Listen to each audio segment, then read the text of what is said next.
This is a 2019 Cadillac CTS-V, and it's one of the most insane sedans on the market. This car has 640 horsepower, and even though it came out a few years ago, it still has more power than the new BMW M5, and the new BMW M5 competition, and the Mercedes AMG E63. Today, I'm going to review the CTS-V. I've borrowed this CTS-V from TUSTIN Cadillac here in Orange County, California, and obviously TUSTIN has all of the latest Cadillac models from the Escalade to the new XT4 to the new CTS-V, which is actually the CTS-V Pedestal Edition, finished in bronze sand metallic to commemorate 15 years of the V performance brand. And the CTS-V is especially impressive. This generation of the CTS-V debuted for the 2016 model year, and it came in with a bang. This car has a 6.2-liter supercharged V8 with, yes, 640 horsepower and 630 pound-feet of torque. It borrows its engine from the Chevy Corvette Z06, not just the regular Corvette, but the Z06. It's rear-wheel drive, and it'll do 0 to 60 in something like 3.8 seconds. This is the best CTS-V ever. Better than the original model, which I owned, and better than the second generation model, which I also owned, but unfortunately it is going away. Cadillac is paring down their sedan lineup, and they're replacing the CTS and the smaller ATS with just one model, and production of the CTS is supposed to end very soon.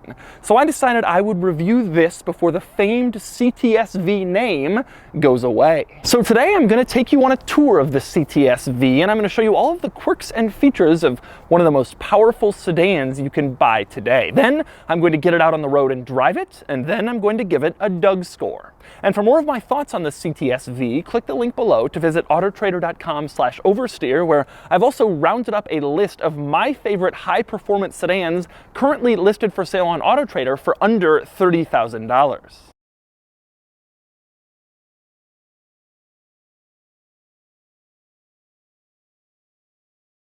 Now I'm going to start the quirks and features with a discussion of the CTS-V's drive modes. In this car you have 4 of them. You have Tour, which is normal, then you have Sport, Track, and then Snow and Ice. And one other interesting item with the drive modes, there is actually a secret 5th drive mode in this car. If you put the car in track mode and then you tap the traction control off button twice very quickly, it'll pop up a little hidden diagram in the gauge cluster that allows you to configure the car's setting when you're in performance traction mode. You can choose between wet, dry, Sport 1, and Sport 2, so you have a little bit more versatility and configurability when you're in track mode with that little secret menu. And one final item worth noting with the drive modes, like I mentioned, you can change between Tour, Sport, and Track, and that tightens up the steering, it changes the accelerator pedal feel, transmission shifting, that sort of thing, but it also changes the exhaust. Take a listen to the exhaust in track mode.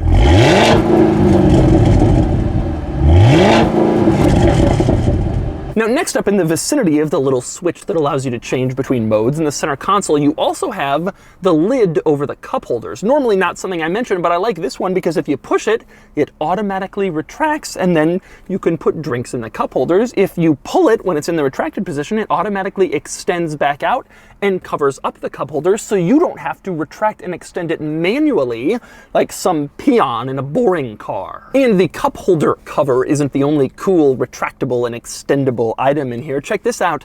There is a hidden compartment behind the center control stack buttons. If you press the bottom of the center control stack, it pops up and reveals this hidden compartment, which is actually a wireless cell phone charger. You can pop that open, put your phone in there, and then it will charge while you drive. And of course, you can close it and no one will ever even know that your phone is in there. Now, one thing I like about that center control stack popper-upper thing is that when you pop it open, all of the buttons turn off and it just looks like a lid that's popping up. When you go back and close it again, the buttons reappear And of course, the reason for that is these aren't actual buttons. Like in a lot of Cadillacs, this is actually an electronic panel, and instead of old school buttons that you press, you just tap different parts of the panel to do various different climate control functions, for example. And when you tap it, you get a little like haptic feedback, like a little shock in your fingers, so you know that what you've just tapped has registered. All the messages and buttons in this electronic panel don't actually light up until the car is turned on,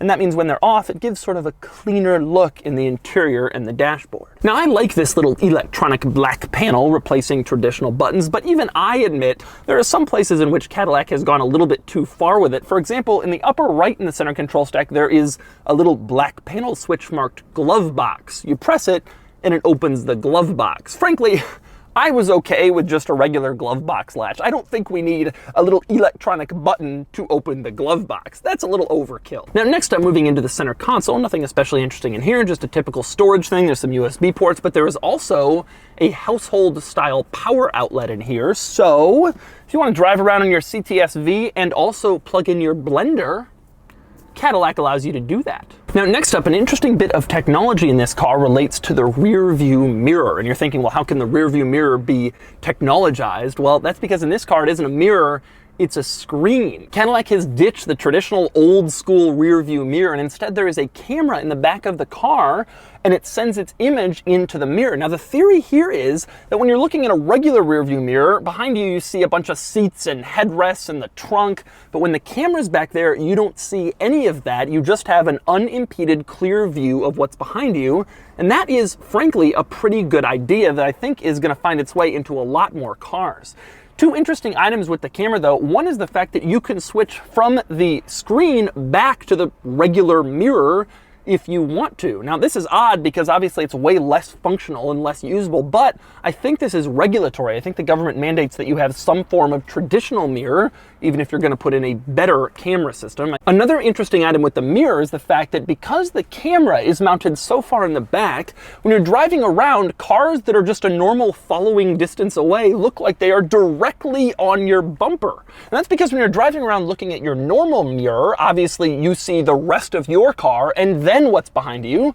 But with this, you're only seeing what's behind you. So cars that normally seemed like they were like 20 feet behind you now look like they're only 5 feet behind you because of where the camera and mirror setup is placed. Now, next up, I want to talk about the fact that this is the Pedestal Edition. Like I said, meant to commemorate 15 years of the Cadillac V performance line. It's all cosmetic stuff. You have that bronze sand metallic color. You also have this sort of bronze carbon fiber trim on the inside, which frankly actually looks pretty good. And you also have these white seat centers, which also looks pretty good. Cadillac is apparently only making a few hundred of these Pedestal Edition cars for the most discerning CTS-V buyers. And speaking of the seats, this car has a really cool feature with its seats. Now, this car has power seats, obviously. The sticker price is like $105,000, so of course it does. And you can move them in the traditional way, just back, forward, up, down. But there's also a little like dial over there, which seems like you might get confused about what it does. But Cadillac has thought of that. You start moving the dial, and then the seat controls pop up in the center touchscreen to show you exactly what you're controlling as you move the dial around. That is a really good idea that takes the confusion out of like, what am I adjusting right now? I can't quite feel it. Oh, is that my shoulders? Well, now you know. And the cool part is both the driver and passenger can be adjusting their seats at the same time, and both seats will show up on the screen and both will show exactly what it is that you're adjusting. That's a good feature. Now, one funny thing about that infotainment screen in the seats, if you're moving the seats around and it pops up on the screen and then you tap the screen to move the seats, no, you can't. It actually says, please use controller to move seats. You're not allowed to interact with the touchscreen while you're moving the seats. You have to do that on your seat controls. Now, next we move on to the infotainment screen, and this CTS-V has the latest version of Cadillac's Q infotainment system. A lot of car reviewers, journalists, drivers, people really didn't like previous versions. The new version is updated and it's a lot better. For one thing, it's a lot more responsive to your touch. There is no lag at all between when you touch the screen and when it does something. something. You can clearly see I'm scrolling through stuff. It's much, much better like a smartphone. And it's especially better on the navigation system, the navigation map. When you pinch to zoom in or zoom out, when you move the map around, it responds to your fingers, to your touch input much quicker than the old system did. It's far better. And because this is a new system, obviously there are a few new quirks and features to discuss. One interesting one I want to bring up is school zone alert. When you're driving around, you enter a school zone, the car dings, and then it tells you on the screen that you've entered a school zone. Take a look.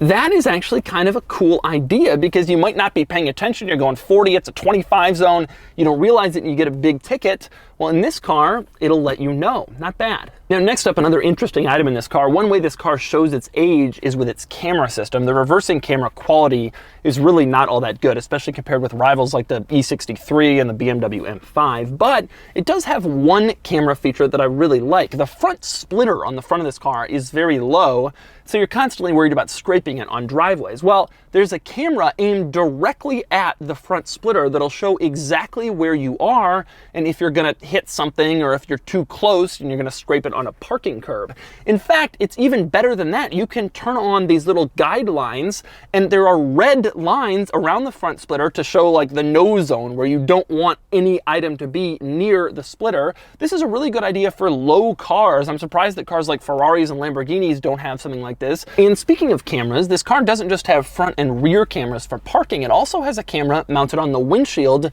facing forward.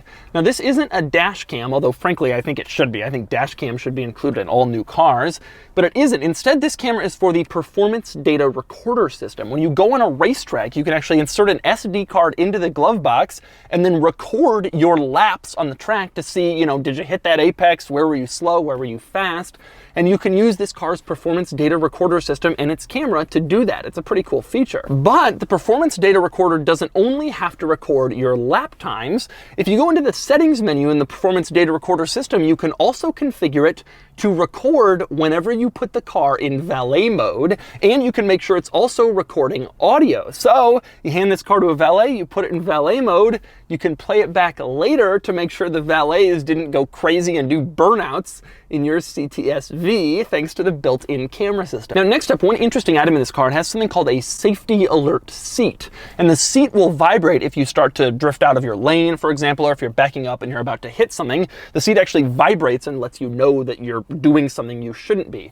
And that's configurable. You can turn off the safety alert seat and instead turn on an alert beep. Now, the weird thing is you can't do both. You can either have the car beep at you if you're about to hit something, or you can have it rumble the seat. For some reason, they're mutually exclusive and there will be no seat vibrating and beeping in this vehicle. Another interesting item you can choose in this car, you can configure the friendliness of the voice control system. I'm serious, you go into the voice control settings, you can choose whether or not you want friendly prompts, and it defines that as prompts with more personality. Or you can have terse, concise, angry prompts that are just simple.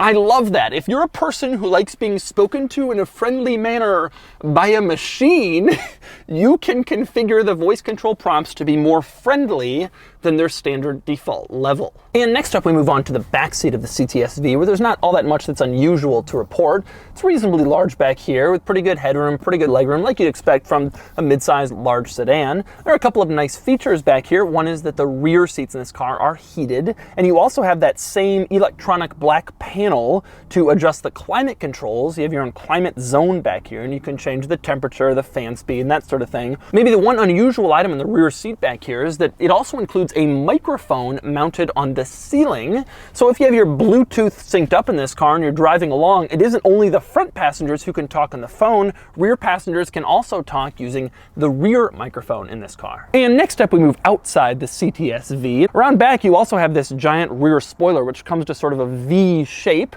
which is Cadillac's shape. You can see it in a lot of different places, including at the base of Cadillac's logo. But around back, you also have one of my very favorite features of the entire car, and that would be the camera washer. Now, in your car, you have a backup camera, fine. In this car, you have a backup camera and also a little washer jet that can clean it. Check this out. If you push the wiper stalk forward, coming off of the steering column, it will activate this washer jet that will clean your backup camera. And so if your backup camera is dirty, you don't want to go out there and manually wipe it off with a rag, the car will clean it for you with this little washer. And next up we move into the trunk of the CTS-V, and there's nothing particularly unusual or interesting in the trunk. You just have a fairly normal sized trunk for a vehicle of this size. If you lift up the floor of the trunk, you can see there are a couple of little underfloor storage compartments. Although there is no full-size spare tire in this car, you do have a little spare tire kit, which is fairly common for performance cars like this. Maybe the most unusual thing in the trunk is over to the left, you have this compartment that contains the battery, and it has this little latch you can use to open up the compartment. Pretty simple. But if you move the latch in the other direction, it will lock the battery compartment. I guess the theory here is you don't want your stuff to accidentally be flying around and hit this thing and open it up and disconnect the battery while you're driving, and so there is a lock on the latch for the battery compartment. Unusual. And next up we move on to the front of the CTS-V, and I have always loved the front end design of this particular generation of CTS-V. To me, it looks so angry and so aggressive. This hood bulge, this front splitter that comes down, the big grille. This thing looks like the crazy high-performance sedan that it is. Now, a couple of items worth noting. One is, if you look underneath the bumper, underneath the grille, you can see the location of those little cameras that show where the front splitter is, and you can see why they have such a good view of the front splitter, because they're basically right above it. Another interesting item in the front is the headlights, and specifically the running lights, which I really like in this car. You can see they start up in the regular headlight assembly, and then they go on down and are interrupted by the bumper and then continue in a separate assembly below that. I think that is a really cool look, and it's worth noting when you turn on the turn signal, only the lower part lights up as the turn signal. The upper part remains that aggressive looking running light. And next up, moving under the hood in the CTS-V, a couple of interesting things under here. One is the fact that the hood is carbon fiber. Now, it may seem a little bit ridiculous to try and save weight in a big luxury performance sedan like this, and how much could a carbon fiber hood really save? Maybe 2 pounds, but nonetheless, Cadillac went in that direction and it saves just a little bit of weight. Also on the underside of the hood, you can see they've printed V. So when you open the hood, you don't have to just show people the engine to prove that you have a V. You can also show them this little plastic bit underneath the hood that says V on it as well. But obviously the engine is the big thing under here. Nothing particularly quirky or weird to report, but you have this 640 horsepower, 6.2 liter V8. Amazing to see it in a sedan, and it turns this car into an absolute monster. It's just a huge amount of horsepower for a vehicle like this. And so those are the quirks and features of the CTS-V. Now it's time to get it out on the road and see how it drives. All right, driving the CTS-V. Sitting here at a stoplight, the car feels really, really docile. It's actually kind of nice. You know there's this giant V8 under there, 640 horsepower, but it feels like a luxury car like you'd expect it to. The mirror is still kind of an odd sensation. I do think that it is better to have this mirror because you're not competing with the trunk lid and the rear headrest and blah, blah, blah. But the weird thing about it is it's just odd to go from looking at real life to look up. You're used to just seeing a mirror, but actually it's a screen. You kind of have to adjust your eyes for a second. The engine sound is just wonderful in this car. I love, love, love how the engine sounds. And it's a big old V8. You can hear the supercharger. It just sounds so good. It goads you into wanting to accelerate. You really want to. All right, I'm gonna put my foot down real quick here.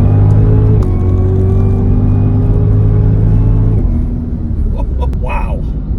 Yeah, it's really fast. I mean, there's no question about that. It really, really, really is fast. And it feels like luxury car fast. That's kind of the cool thing about it, I think. When you floor it, it doesn't feel like the whole world is ending and everything's. It actually feels pretty composed and relatively buttoned up. You know that everything is coming at you really quickly, but it's relatively quiet in here. It's relatively stable in here, like a German luxury sedan. The V came out like 15 years ago, and over time they refined it, and now they benchmark the best, and it behaves like them. Throttle response is really good when I'm in the sport mode. It really, really is quick to do whatever I want it to. And the car actually handles well, better than I was expecting given its size. The CTS-V looks visually very large. It isn't actually all that big, but given its size, I wouldn't expect it to change directions as quickly as it does. It actually does a pretty good job of that. But this automatic is good, and paired with a really quick throttle, it actually feels like you're able to give the kind of input you'd want if you were shifting your own gears, which is kind of nice. It really is a quick car. It really, really is quick. And it's especially impressive because obviously of its size and its technology, it's just really cool. You're sitting in a nice luxury car with nice luxury car features and all this equipment. and and yet you're going at this incredible pace, and that is, you know, that's something that I've always been into as kind of an enthusiast of performance cars that are also practical cars, and this is a great example of one. Even though this design of this car is a little older than the latest competition, stuff like the RS5 Sportback or the M5, the performance doesn't feel worse in any capacity. Some of the interior stuff doesn't quite look like on the latest. I mean, the turn signal stocks in GM cars I'm never a fan of. The heads-up display isn't quite as crisp, but it's little stuff like that. I mean, in terms of actual performance and fun, I think this car is still on the level of all of its closest competitors. And so that's the 2019 Cadillac CTS-V, one of the most impressive high-performance sedans on the market, one of the most impressive high-performance sedans ever. It's a shame this car is going away after 15 years, but I'm eager to see what Cadillac is replacing it with.